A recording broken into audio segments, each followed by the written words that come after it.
అందరికీ నమస్కారాలు. ఈరోజు ఒక పవిత్రమైన రోజు.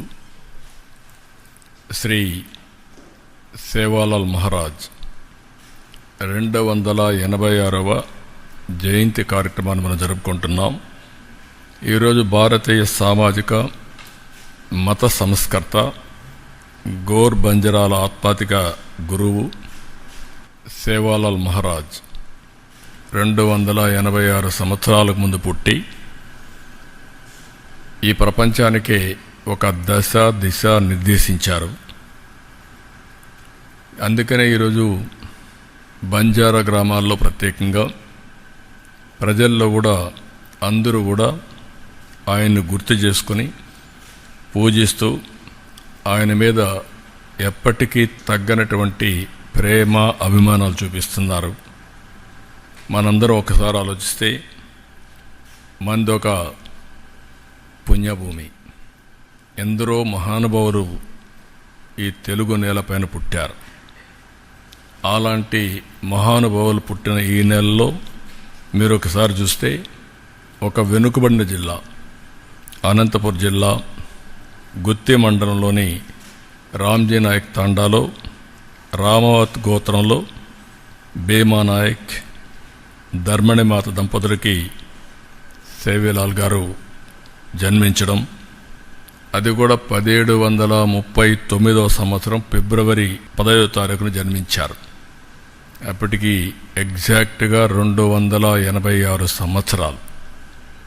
ఒక వ్యక్తి మానవ జన్మెత్తిన ఒక పేద కుటుంబంలో పుట్టిన ఏ విధంగా ప్రజల్ని ప్రేరేపితం చేయగలుగుతారు, ప్రజల్లో చైతన్యం తేగలుగుతారు, వారు అవలంబించిన సిద్ధాంతాలు శాశ్వతంగా ప్రజల గుండెల్లో ఏ విధంగా ప్రభావితం చేస్తాయో దానికి ఇది ఒక ఉదాహరణ. అలాంటి మహనీయుడి యొక్క స్ఫూర్తిని భావి తరాలకు అందించాలనే ఉద్దేశంతోనే దీన్ని ఒక స్టేట్ ఫంక్షన్గా చేస్తున్నాం. ఆయన పుట్టిన గ్రామంలో కూడా 50 లక్షల రూపాయలు శాంక్షన్ చేసి అక్కడ ఘనంగా కార్యక్రమాలని నిర్వహించమని కూడా ఆదేశాలు ఇచ్చాం. ఈరోజు ఆయన చూస్తే జగదాంబ మాతనే తన మార్గదర్శకురాలిగా గురువుగా స్వీకరించి అన్ని విద్యలు నేర్చుకుని బంజారాలకు ఎనలేని సేవలు అందించాడు. మూఢనమ్మకాల్ని పోగొట్టడం కోసం ఈరోజు మనం మాట్లాడడం కాదు, ఆ రోజుట్లో 300 సంవత్సరాల కంటే ముందు ఇంకా ఎక్కువ మూఢనమ్మకాలు ఉండేటివి. ఆ మూఢనమ్మకాల్ని రూపుమాపడం కోసం ఆయన జీవితాంతం పనిచేశారు. సమస్త జీవకోటికి తల్లి అయిన అమ్మ భవానిని పూజించాలని, కానీ ఫలితాన్ని ఏమాత్రం కూడా ఆశించవద్దని బంజారాలకు చెప్పాడు. బాధ్యతగా మనం చేయాలి, ఆటోమేటిక్గా తల్లి దీవిస్తుందని చెప్పి చాలా స్పష్టంగా చెప్పాడు. దాన్ని బట్టి మనం అర్థం చేసుకోవాల్సింది, కర్తవ్యాన్ని మనం ప్రతిఫలం ఆలోచించకుండా చేస్తే ఆటోమేటిక్గా ప్రతిఫలాలు వస్తాయి. ఆ విషయమే ఆయన చాలా స్పష్టంగా చెప్పడం జరిగింది. రెండోది మీరు చూస్తే ఆయన సిద్ధాంతాల్లో హింస అనేది మహాపాపమని, అహింసా సిద్ధాంతానికి కట్టుబడి ఉండాలని పునాది వేశాడు. మహాత్మా గాంధీజీ తర్వాత మీరు ఒకసారి ఆలోచిస్తే అహింస విధానంతోనే మనకు స్వాతంత్రం తీసుకొచ్చారు. అంటే ఆయన కంటే ముందే సేవాలాల్ మహారాజ్జీ ఉద్బోధించారు. దాన్ని గాంధీజీ వీళ్ళంతా ఆచరించి దేశానికి విముక్తి కలిగించారు. ఇంకొక పక్కన చూస్తే ఆ రోజుట్లోనే బ్రిటిష్ అధికారులు, అన్య మత పాలకులు బంజారాలను కూడా ఇబ్బందులు పెడుతూ మతాల్ని మార్చమని కూడా ఒత్తిడి తీసుకొచ్చే పరిస్థితి ఉంటే ఆయన చాలా దృఢంగా సంకల్పం చేసి ముందుకు పోయేవారు. అందుకే శ్రీ సేవాలాల్ ప్రజల కోసం చేసిన అనేక ఉద్యమాలు చేశారు. ఒకటి రెండు కాదు, అనేక ఉద్యమాలు చేశారు. వీటిలో పేరీ ఫర్ ఒకటి. పేరీ అంటే మత మార్పిడులు పూర్తిగా అరికట్టడం, ధర్మ ప్రచారం, ఆర్థిక సంస్కరణలు, క్షేత్ర ధర్మాన్ని రక్షించడం, ఇలాంటివన్నీ ఈరోజు మనం మాట్లాడుకునే ఆర్థిక సంస్కరణలకు ఆ రోజే ఆయన సిద్ధాంతకర్త అయ్యాడంటే దీన్ని బట్టి అర్థం చేసుకోవాలి. ఒక విజనరీ కూడా. ఇంకొక పక్కన మీరు చూస్తే ఆయన ఒక ఆంధ్రప్రదేశ్ రాష్ట్రానికే కాదు, మన రాష్ట్రంలో పుట్టాడు, కానీ మహారాష్ట్రలో అంతిమ గడియలు అక్కడ వదిలిపెట్టాడు.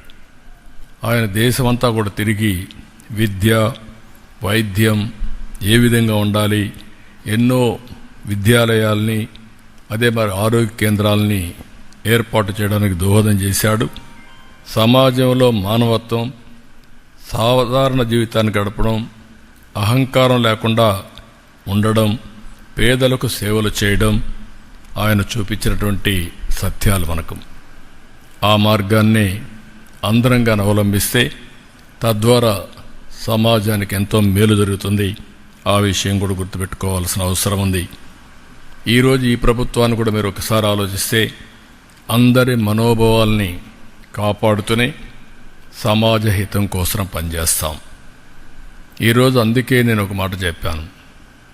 ఇలాంటి మహనీయులు ఎంతోమంది చరిత్రలో అనేక మార్గదర్శక సూత్రాల్ని మనకు చూపించారు.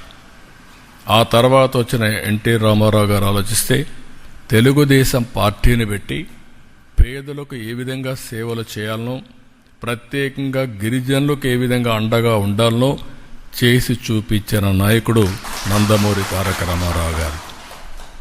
అలాంటి పార్టీ ఈరోజు మీరు చూస్తే ఎక్కడికక్కడ ఐటీడీఏలు పెట్టడం, పేదలకు సేవ చేయడమే కాకుండా అందులో నిరుపేదలు ఎక్కువ ఉండే కులం చూస్తే గిరిజనులు. అది ఏజెన్సీలో ఉండే కొండ ప్రాంతాల్లో ఉండే గిరిజనులు కావచ్చు, మైదానంలో ఉండే గిరిజనులు కావచ్చు. ఈరోజు మైదానంలో మీరు చూస్తే ఎక్కువ మంది లంబాడాస్ అంతా కూడా మైదానంలో ఉంటారు, యానాదీలు ఉంటారు, ఎరుకులు ఉంటారు, చెంచులు ఉన్నారు. ఇలాంటి కొన్ని గిరిజనుల్లో బాగా వెనుకబడిన వాళ్ళు కూడా మైదానంలో ఉన్నారు. అదే మరి ఏజెన్సీ ఏరియాలో కూడా మీరు చూస్తే అనేక రకాలుగా అనేక కులాలు ఉన్నాయి. వాళ్ళలో కూడా చాలా వెనుకబడినతనం ఉంది. ఈరోజు మనం అన్నీ కూడా మనం గుర్తుపెట్టుకోవాల్సింది, ఆ రోజు ఆయన చెప్పింది నగ్న సత్యం. ఇప్పటికి కూడా మనం ఆచరించిన ఇంకా మార్పు పూర్తిగా రాలేదు. అలాంటి మహనీయులు ఆశించినటువంటి మార్పు కోసం నాంది పలుకుదాం. అలాంటి మహనీయుల యొక్క స్ఫూర్తిని ఒకసారి మనం అందరం కూడా ఆలోచించుకొని మళ్ళీ పునరంకితం అవుదాం. ఈ ప్రభుత్వం చాలా స్పష్టంగా గిరిజన చట్టాలని కాపాడతాం. ఈరోజు మీరు చూస్తే ఈ ప్రభుత్వం వచ్చిన తర్వాత మైదానంలో కానీ గిరిజన ప్రాంతంలో కానీ జీరో పావర్టీ ఒక ప్రణాళిక పెట్టుకున్నాం. అందరికీ సమాజంలో సమాజ హితం కోసం పనిచేస్తాం. ఎక్కువ పేదలు ఎక్కడున్నారో ఆ వర్గానికి ఎక్కువ సేవలు అందించాల్సిన అవసరం ఉంది. ప్రత్యేక కార్యక్రమాలు చేపట్టవలసిన అవసరం ఉంది. అందుకే ఈ ప్రభుత్వం ఆలోచించాం. P4 అనే పాలసీ కూడా తీసుకొచ్చాను. మార్చి తెలుగు ఉగాది రోజున ఈ కార్యక్రమానికి శ్రీకారం చుడతాం. అందులో మీరు ఒక్కసారి ఆలోచిస్తే గవర్నమెంట్కి అనేక కార్యక్రమాలు ఇస్తున్నాం. ఈరోజు సమాజం వల్ల చాలామంది డబ్బులు సంపాదించారు, సంపద సంపాదించారు. ఈరోజు ప్రభుత్వం మనందరం మనుషులు లేకపోతే ఆర్థిక కార్యక్రమాలు ఉండవు. కానీ అలాంటిది ఆర్థిక సంస్కరణలు వచ్చిన తర్వాత P3 వల్ల, అంటే ప్రభుత్వం ప్రైవేట్ పార్ట్నర్షిప్లో కొంతమంది వచ్చారు. ఒక రోడ్డు వేశారు, ఒక ఇండస్ట్రీ పెట్టారు, ఒక కాలేజీ పెట్టారు, లేకపోతే ఒక ఎలక్ట్రిసిటీ డిపార్ట్మెంట్లో పనిచేశారు. అక్కడ పనిచేసి ప్రజలకు సేవలు అందాయి, కానీ వాళ్ళు కూడా డబ్బులు సంపాదించారు. కానీ ఈరోజు నేను ఆలోచించేది ప్రభుత్వం, ప్రైవేట్, ప్రజల భాగస్వామ్యంతో పేదరికం లేని సమాజాన్ని రూపొందించాలనేది నా సంకల్పం. ప్రభుత్వం ఇచ్చే కార్యక్రమాలు ఇస్తూనే ఉంటాం. అదే సమయంలో ఈ సమాజం వల్ల పైకొచ్చిన వ్యక్తులు కూడా సమాజం పట్ల తిరిగి వాళ్ళ రుణం తీర్చుకోవాలి. అది ఈ కాన్సెప్ట్ నేను తీసుకొస్తున్నాను. ఒక వ్యక్తికి శక్తి ఉంటుంది, తెలివితేటలుంటాయి, 10 మంది ఉన్నారు ఆయన దగ్గర, 10 రూపాయలు ఉన్నాయి. మీరు ఒక 10 కుటుంబాలను, 100 కుటుంబాలను, 1000 కుటుంబాలను దత్తత తీసుకుని వాళ్ళల్లో ఉండే శక్తి సామర్థ్యాల్ని పైకి తీసుకొస్తూ వాళ్ళను కూడా మనతో సమానంగా పైకి తీసుకెళ్ళగలిగితే అది సమాజానికి ఉపయోగపడుతుంది. ప్రజలే మనకు ఆస్తి. నేను అందుకే మీ అందరికీ చెప్తున్నా, ఒక దృఢ సంకల్పంతో పనిచేసిన వ్యక్తి, దూరదృష్టితో పనిచేసిన వ్యక్తి మనందరికీ దైవ సమానుడు, దేవునితో సమానంగా మనం పూజిస్తున్నాం. అదే సమయంలో ఆయన ఏ ఆశయాలకు అవసరమైతే పనిచేశాడో అవన్నీ నెరవేర్చే బాధ్యత మనందరం తీసుకోవాల్సిన అవసరం ఉంది. గిరిజనులందరినీ కోరుతున్నాం, అందులో ప్రత్యేకంగా లంబాడాస్ను కోరుతున్నాం, అందులో సమాజంలో ఉండే అందరినీ కోరుతున్నాం. ఇలాంటి మహనీయుడిని ఒకసారి తలుచుకుని మనం అందరం పునరంకితమై పేదరికం లేని సమాజం. నేను అందుకే ఒక మాట చెప్పాను, మీరు గుర్తుపెట్టుకోవాలి. Wealthy, healthy, happy. పేదరికం ఉండకూడదు, డబ్బులు సంపాదించాలి. ఆరోగ్యంగా ఉండాలి, డబ్బులుంటేనే చాలదు. డబ్బులుండి అనారోగ్యంతో బాధపడతా ఉంటే అది జీవితం కాదు.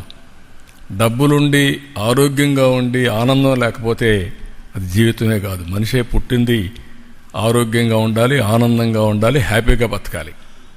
ఈ 3 సిద్ధాంతాలు పెట్టుకుని స్వర్ణ ఆంధ్రప్రదేశ్ విజన్ 2047 తయారు చేశాం. దానికోసం పనిచేస్తాం, 24 గంటలు పనిచేస్తాం.